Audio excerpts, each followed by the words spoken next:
Hello ವಿದ್ಯಾರ್ಥಿಗಳೇ, ಈ ಒಂದು ವಿಡಿಯೋದಲ್ಲಿ ನಾವು ನಿಮ್ಮ BCom ಮತ್ತು BBA 4th ಸೆಮಿಸ್ಟರ್ ಕನ್ನಡ ವಿಷಯದಲ್ಲಿ ಬರುವಂತಹ ಒಂದು ಪತ್ರ, ಆದೇಶ ಪತ್ರ, ಆರ್ಡರ್ ಲೆಟರ್. ಸೊ ಯಾವುದಾದ್ರೂ ಬೇಕಾಗಿರುವಂಥ ವಸ್ತುಗಳನ್ನು ತರಿಸ್ಕೊಳ್ಳೋದಕ್ಕೋಸ್ಕರ, ಖರೀದಿ ಮಾಡೋದಕ್ಕೋಸ್ಕರ ಬರೆಯುವಂಥ ಪತ್ರವನ್ನು ನಾವು ಆದೇಶ ಪತ್ರ ಅಂತ ಕರಿತೀವಿ. 5 ರೀತಿ ಪತ್ರದಲ್ಲಿ ಇದು 3ನೇ ವಿಧ. ಸೊ 5ರಲ್ಲಿ ಒಂದು ಪತ್ರ ನಿಮಗೆ ಪ್ರಶ್ನೆ ಪತ್ರಿಕೆಯಲ್ಲಿ ಕೇಳ್ತಾರೆ. ನಾನು ಇಲ್ಲಿ ಕೊಡುವಂಥ ಎಕ್ಸಾಂಪಲ್ನಿಂದ exact same to same question ಅದೇ ಇರುತ್ತೆ. ಇದೇ ಉತ್ತರವನ್ನು ನೀವು ನೋಡಿಕೊಂಡ್ರೂ ಕೂಡ ನಿಮಗೆ ಅನುಕೂಲ ಆಗುತ್ತೆ. ಕೆಳಗಡೆ ಡಿಸ್ಕ್ರಿಪ್ಷನಲ್ಲಿ ವಾಟ್ಸಪ್ ಗ್ರೂಪ್ ಲಿಂಕ್ನ ಕೊಟ್ಟಿದ್ದೀವಿ, ವಾಟ್ಸಪ್ನ ಜಾಯ್ನ್ ಆಗಿ. ಯೂಟ್ಯೂಬ್ ಮೆಂಬರ್ಶಿಪ್ ಲಿಂಕ್ನ ಕೊಟ್ಟಿದ್ದೀವಿ, ಯಾವುದು ಮೆಂಬರ್ಶಿಪ್ ತೊಗೊಳ್ಳಿ. ಆ್ಯಪ್ನ ಲಿಂಕ್ ಕೊಟ್ಟಿದ್ದೀವಿ, ಆ್ಯಪ್ನ ಡೌನ್ಲೋಡ್ ಮಾಡಿಕೊಂಡು ಅಕೌಂಟ್ನ ಕ್ರಿಯೇಟ್ ಮಾಡಿ ನೀವು ಲಾಗಿನ್ ಆಗಿ ಯಾವುದಾದ್ರೂ ಒಂದು ಸಬ್ಜೆಕ್ಟ್ಗೆ ನೀವು ಜಾಯ್ನ್ ಆದರೆ ಉಳಿದ ಎಲ್ಲ ಸಬ್ಜೆಕ್ಟ್ಗಳು ಉಚಿತವಾಗಿರುತ್ತೆ. 4th ಸೆಮಿಸ್ಟರಲ್ಲಿ ಟೋಟಲ್ 8 ಸಬ್ಜೆಕ್ಟ್ಗಳು ಬರುತ್ತೆ. 8 ಸಬ್ಜೆಕ್ಟ್ಗಳಿಗೂ ಕೂಡ ನಿಮಗೆ ಉಚಿತವಾದ ಕ್ಲಾಸ್ಗಳು ಸಿಗುತ್ತೆ. ಒಂದನ್ನು ನೀವು ಜಾಯ್ನ್ ಆದರೆ ಸಾಕು.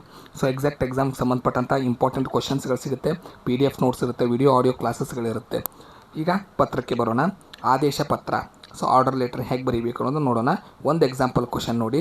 ಧಾರವಾಡದ KG ಗುಳೇದಗುಡ್ಡ ಮತ್ತು ಪುತ್ರರು ಎಂಬ ಚಿಲ್ಲರೆ ವರ್ತಕರು ಬೆಂಗಳೂರಿನ ಚಿಕ್ಕಪೇಟೆಯ ಶ್ರೀ ರಾಜೀವಲೋಚನಂ ಮತ್ತು ಕಂಪನಿ ಸಂಸ್ಥೆಗೆ ಕನ್ನಡಿಗಳು, ಕತ್ತರಿಗಳು ಮತ್ತು ಚಾಕುಗಳನ್ನು ಪೂರೈಸುವಂತೆ ಕೋರಿ ಬರೆಯುತ್ತಿರುವಂಥ ಆದೇಶ ಪತ್ರದ ಮಾದರಿಯನ್ನು ಇಲ್ಲಿ ಸಿದ್ಧಪಡಿಸಿ. ಬರಿತಿರೋರು ಧಾರವಾಡದವರು, ಎಲ್ಲಿಗೆ? ಬೆಂಗಳೂರಿಗೆ. ಧಾರವಾಡದ ಕಂಪ್ನಿ ಹೆಸರೇನೆಂದರೆ KG ಗುಳೇದಗುಡ್ಡ ಮತ್ತು ಪುತ್ರರು. ಬರೀತಿರುವಂಥ ಕಂಪ್ನಿ ಯಾವುದಕ್ಕೆ? ಶ್ರೀ ರಾಜೀವಲೋಚನಂ ಮತ್ತು ಕಂಪನಿ. ಬೇಕಾಗಿರೋದೇನವ್ರಿಗೆ? ಕನ್ನಡಿ, ಕತ್ತರಿ, ಚಾಕು. ಸೊ ಇದನ್ನು ಹೆಂಗೆ ಆರ್ಡರ್ ಲೆಟರ್ ನಾವು ಬರಿತೀವಿ ನೋಡ್ತಾ ಹೋಗೋಣ. ಮೊದಲಿಗೆ ಲೆಟರ್ ಬರೀತಿರೋರು ತಮ್ಮ ಅಡ್ರೆಸ್ನ ಲೆಟರ್ ಹೆಡ್ ಮಿಡಲ್ನಲ್ಲಿ ಹೆಡ್ಡಿಂಗ್ ಬರೆದಿರ್ತಾರೆ. KG ಗುಳೇದಗುಡ್ಡ ಮತ್ತು ಪುತ್ರರು ಚಿಲ್ಲರೆ ವರ್ತಕರು, ಸಾಧನಕೇರಿ, ಧಾರವಾಡ. ಡೇಟ್ನ ಬರೀಬೇಕು. ಯಾವತ್ತು ಪತ್ರ ಬರೀತಿರ್ತಾರೆ ಅವತ್ತಿನ ತಾರೀಖು ಹಾಕಿ. 15 ಆಗಸ್ಟ್ 1986. ಟು ಅಡ್ರೆಸ್ ಬರೀಬೇಕಾಗತ್ತೆ. ರಾಜೀವಲೋಚನಂ ಮತ್ತು ಕಂಪನಿ, ಅಡ್ರೆಸ್ಸು ಚಿಕ್ಕಪೇಟೆ, ಬೆಂಗಳೂರು. ಈಗ ಮಾನ್ಯರೇ, ಗೌರವ ಸಂಬೋಧನೆ ತೋರಿಸಿ ನಾವು ಲೆಟರ್ನ ಪ್ರಾರಂಭ ಮಾಡೋಣ. ನೀವು ವಿಶ್ವಾಸದಿಂದ ಕಳುಹಿಸಿದ ನಿಮ್ಮ ಸರಕು ವಿವರ ಪಟ್ಟಿ ನಮಗೆ ತಲುಪಿತು. ದಯವಿಟ್ಟು ಈ ಪತ್ರ ತಲುಪಿದೊಡನೆಯೇ ಮುಂದೆ ಸೂಚಿಸಿರುವ ಸರಕುಗಳನ್ನು ಕಳುಹಿಸಿಕೊಡಿ.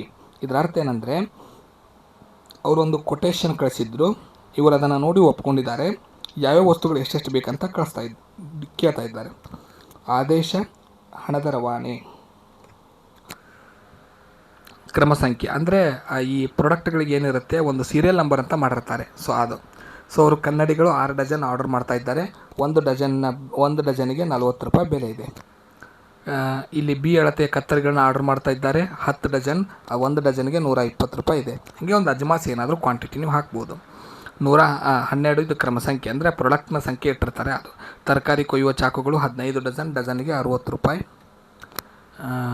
ಮಡಿಸುವ ಚಾಕುಗಳು 20 ಡಜನ್, ಡಜನ್ಗೆ 40 ರೂಪಾಯಿ. ಈ ಪದಾರ್ಥಗಳನ್ನ ದಯವಿಟ್ಟು ಪ್ರಯಾಣಿಕರ ರೈಲಿನ ಮೂಲಕ ಕಳುಹಿಸಿಕೊಡಿ. ನಿಮ್ಮ ವಿವರ ಪಟ್ಟಿಯಲ್ಲಿ ಸೂಚಿಸಿರುವ ವ್ಯಾಪಾರದ ಷರತ್ತುಗಳು ಅನ್ವಯಿಸುವುದೆಂದು ನಂಬಿದ್ದೇವೆ.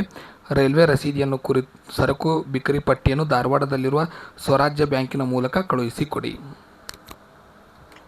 ನಿಮ್ಮ ವಿಶ್ವಾಸದ KG ಗುಳೇದ ಮತ್ತು ಪುತ್ರರ ಪರವಾಗಿ KG ಗುಳೇದಗುಡ್ಡ ಮಾಲೀಕರು, ಅಥವಾ ಇಲ್ಲಿ ಬೇರೆ ಹೆಸರಾಕಿ ನೀವು ಪ್ರವರ್ತಕರು, ವ್ಯವಸ್ಥಾಪಕರು ಅಂತಲೂ ಕೂಡ ಹಾಕ್ಬೋದು. ಸೊ ಈ ರೀತಿಯಾಗಿ ನೀವು ಆರ್ಡರ್ ಲೆಟರ್ನ ಬರೀಬೇಕಾಗುತ್ತೆ. ಮುಂದಿನ ವಿಡಿಯೋದಲ್ಲಿ ಮತ್ತೊಂದು ಪತ್ರದೊಂದಿಗೆ ಸಿಗೋಣ. ಧನ್ಯವಾದಗಳು.